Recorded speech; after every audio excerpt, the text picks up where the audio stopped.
নমস্কার বন্ধুরা, মায়ের হেসেলে আপনাদের সবাইকে স্বাগত। আশা করি আপনারা সকলেই ভালো আছেন।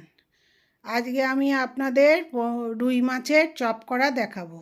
তাই জন্য আমি জল বসালাম, দিয়ে তাতে একটু আদা রসুন বাটা আর লবণ দিয়ে মাছগুলো সেদ্ধ বসালাম। 1 চামচে আদা রসুন বাটা দিয়েছি ছোট চামচে। আর মাছগুলো সেদ্ধ হয়ে গেল, আমি তুলে নিয়েছি। তুলে নিয়ে জল ঝরিয়ে রাখবো। ঠান্ডা হলে তারপরে আমি মাছের ছালটা আর কাঁটাটা আমি বাদ দিয়ে দেব। এবার আমি ফ্রাই প্যানে 2 চামচে সর্ষের তেল দিয়ে বসালাম ফ্রাই প্যানে গ্যাসে। তেলটা গরম হলে ওতে আমি আদা রসুন আর কাঁচা লঙ্কা কুচোনো দেব। এতে বাটা দেব না, পুরটা করার জন্যে।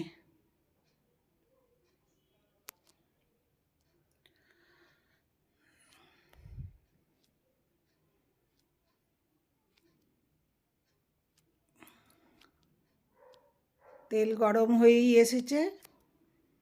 এবার ওতে আমি রসুন কুচিগুলো দিলাম, আদা কুচোনো দিলাম আর লঙ্কা। আপনি যেরম ঝাল খাবেন সেই অনুযায়ী লঙ্কা দেবেন। দিয়ে এটা আমি একটু ভাজা ভাজা করব, ভাজা করে নেব।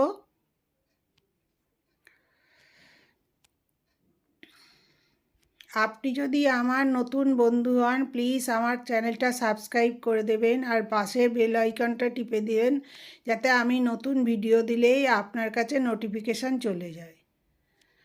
আর সকল বন্ধু আমার সাথে থাকবেন। আমার ভিডিও যদি আপনাদের ভালো লাগে, লাইক কমেন্ট শেয়ার করবেন আর আমাকে কমেন্ট করে জানাবেন যে আপনার কেমন লাগছে।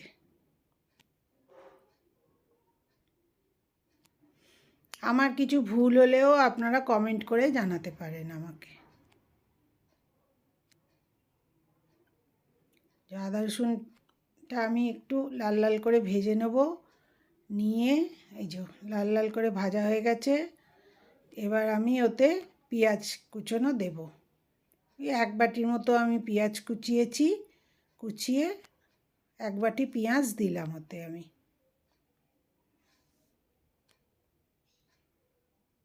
আমার 6টা মাছের পেটির ওজন ওই ধরুন 200 গ্রাম মাছ আছে ওতে।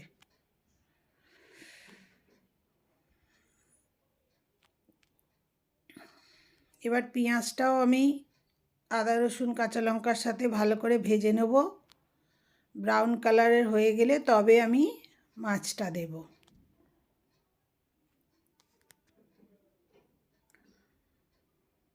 এরকম করে মাছের চপ বানিয়ে বাড়িতে খাবেন, খেয়ে আমাকে কমেন্ট করে জানাবেন যে আপনার কেমন লাগলো।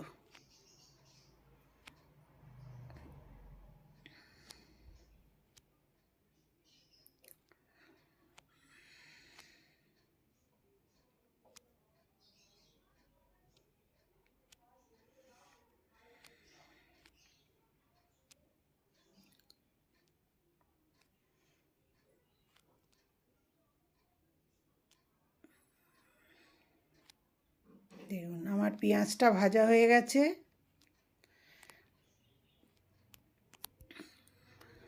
এবার আমি মাছটা দিয়ে দিচ্ছি। মাছটা আমি ছাড়িয়ে রেখেছি, মাছের ছাল আর কাঁটাটা বাদ দিয়ে দিয়েছি। দিয়ে এবার পেঁয়াজের সাথে আদা রসুন পেঁয়াজের সাথে মাছটা একটু ভাজা ভাজা করে নেব, যাতে কোনো রকম জল ভাব না থাকে।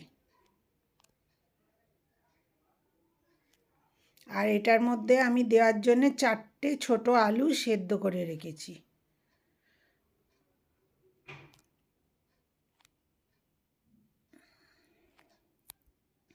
দেখুন আমার মাছটা ভাজা ভাজা হয়ে গেছে। এবার আমি স্বাদ মতো লবণ দিচ্ছি।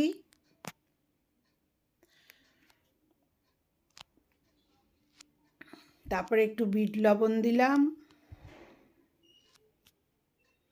অল্প হলুদ গুঁড়ো,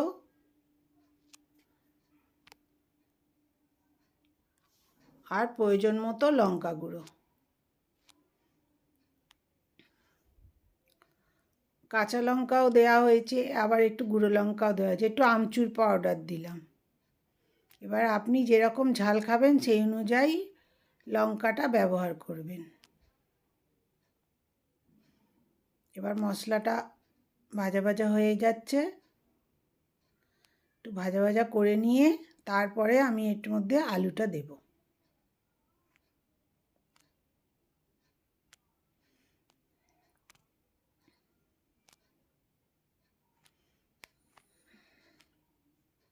অল্প একটু চিনি দিলাম ব্যালেন্স হওয়ার জন্য সব কিছু।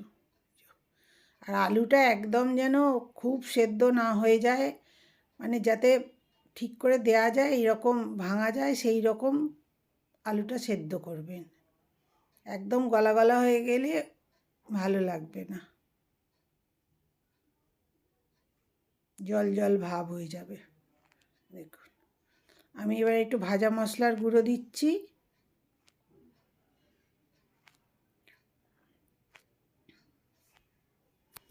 দিয়ে আলুর সাথে হচ্ছে। এবার কসুরি মেথি দিচ্ছি, হাতে একটু রগড়ে নিয়ে দিলে ভালো হয়। দিলাম, আর খানিকটা কুচনো ধনে পাতা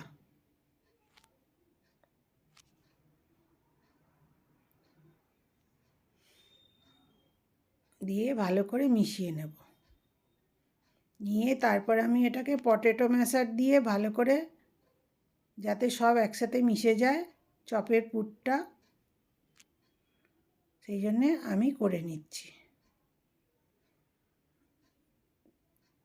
আপনি ইচ্ছা করলে হাতার পেছন দিয়েও করতে পারেন, কিন্তু পটেটো ম্যাশার দিয়ে করলে সুবিধা হয়। যদি না থাকে তাহলে হাতার পিছন দিয়েও আপনি এটা করে নিতে পারেন। দেখুন আমার পুরটা রেডি হয়ে গেছে, পুরো ভাজা ভাজা হয়ে গেছে। আমি নিভিয়ে দিলাম, গ্যাসটা নিভিয়ে দিলাম। এবার আমি পুরটা ঠান্ডা করতে দেব। ঠান্ডা না হলে তো চপ বানানো যাবে না।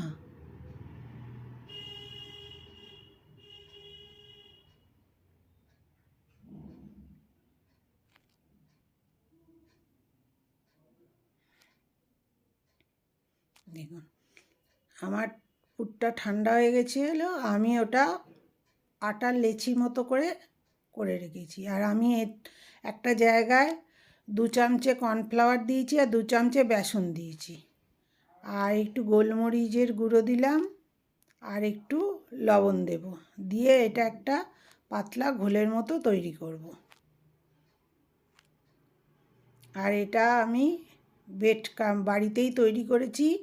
এটা ব্রাউন ব্রেড দিয়ে করা হয়েছে বলে একটু লাল ভাবটা বেশি হয়েছে। ওর মধ্যেও একটু গোলমরিচ আর একটু লবণ দিলাম, দিয়ে মিশিয়ে নিলাম।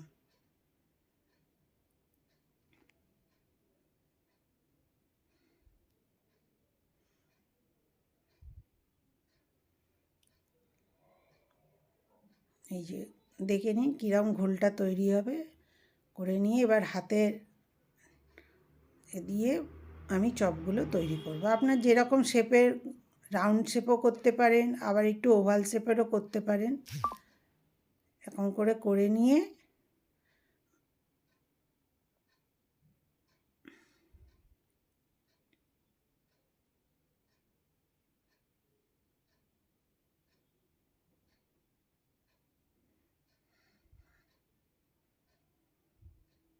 দেখুন এটা আবার রাউন্ড শেপের করেছি। আমি এগুলো তৈরি করে আধ ঘন্টার মতো রেস্টে রেখেছিলাম।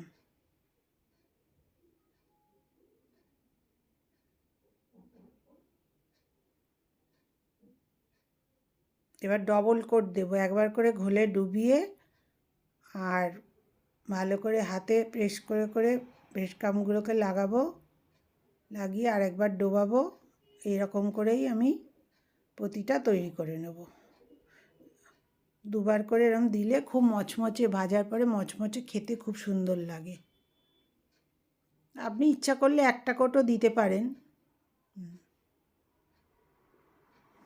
এরকম করে আমি প্রতিটা আগে তৈরি করে নেব, করে নিয়ে আমি ওটা রেস্টে রেখে দেবো।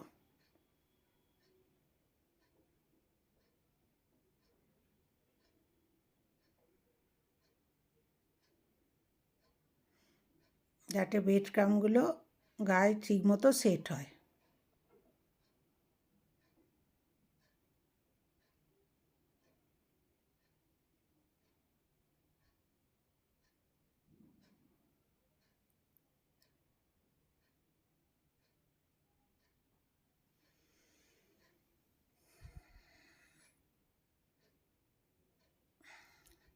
বাড়িতে একদিন করে খাবেন এবং আমাকে প্লিজ জানাতে ভুলবেন না কেমন লাগলো আপনার।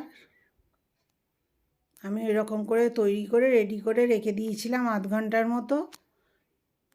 আধ ঘন্টা রেখে দিয়ে আমি এবার এটাকে ডিপ ফ্রাই করব। আমি কড়াতে বেশ খানিকটা সর্ষের তেল দিলাম, দিয়ে তেলটা গরম হলে আমি ওটাতে দেব। দেখুন তেলটা গরম হয়ে গেছে, তারপরে গ্যাসটা আমি একটু কমিয়ে দেব, কেন একদম বাড়ানো অবস্থায় হাই ফ্লেমে করলে ওপরটা কালো হয়ে যাবে।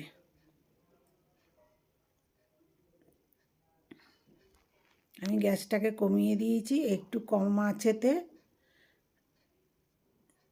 যাতে ঠিকমতো ভাজা হয়। ওপরটা পুরো কড়কড়ে ভাজা হবে।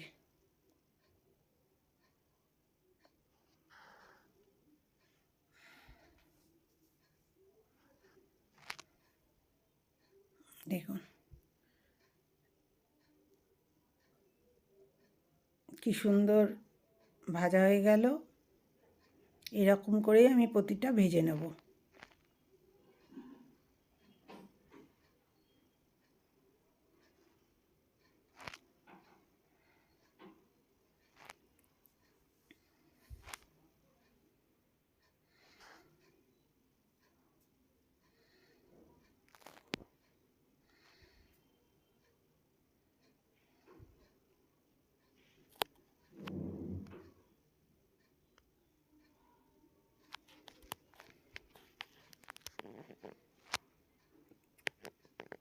এটা সন্ধ্যের স্ন্যাক্স, এর সাথে একটু স্যালাড আর রায়তা দিয়ে পরিবেশন করলে খেয়ে সবাই খুশি হবে।